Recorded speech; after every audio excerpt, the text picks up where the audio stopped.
come from a fishing family that's tradition go back 1,000 years, so effectively my family's been fishing here since the 1000s. We fish from an open beach called the Stade. The Stade is an Anglo-Saxon word for landing place, so that's because we traditionally land their boats onto the beach.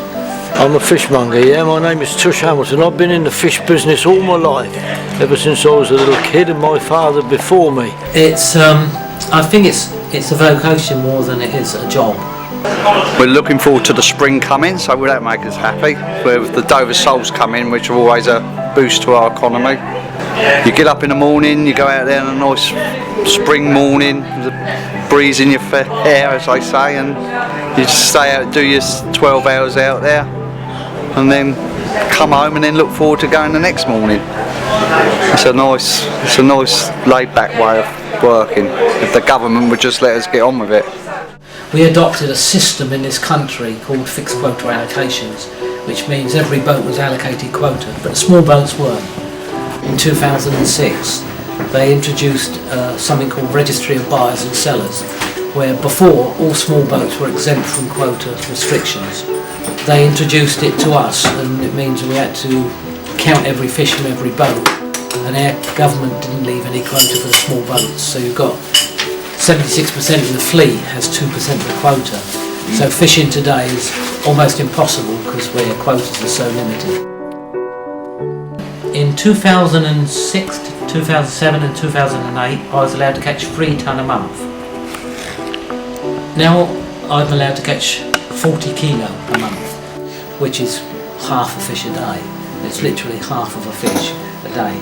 I think we've got 250 kilo of cod, I think, usually between October to January, and of course you can go and catch that in one trip. The rest of the cod you catch over here, you just got to chuck it back in the sea. Well, this is the problem, I think. When you get rules and regulations made, it seems to me, and I'm only giving my own opinion, it seems to me that the rules are made by people that know nothing about the job. You know, at least, you know, spend a bit of time on a fishing boat or in a fish market or in the fish business and see what's going on.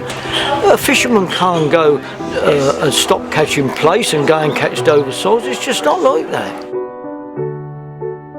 Come down and speak to the fishermen instead of the scientists. I mean, there's loads of cod out there, there's loads of plaice out there, soles, you name it, there's lots and lots of fish there. And they give us such small quotas that it's very minimum wage sort of thing to go on there. It's our hard life, and we want a fair wage, we want a fair crack of the whip. In '84 you could catch the fish and you could land the fish and you could get good money for it, but now you can't. The money you get for your fish now is zilch. And then when they can catch it, you know, the government rules and regulations, they have to throw stuff back.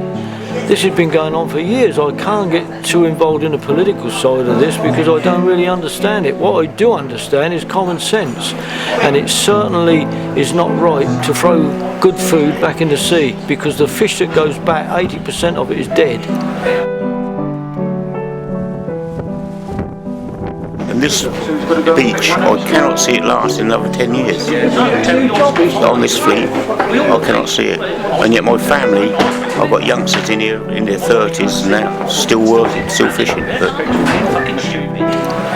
So really, they're catching fish, they're not allowed to bring it ashore, so they have to throw it over, whether it's dead or alive. Now that is criminal. That, whatever you say about the fish, that is not right. People are starving in Africa and we're throwing good food away.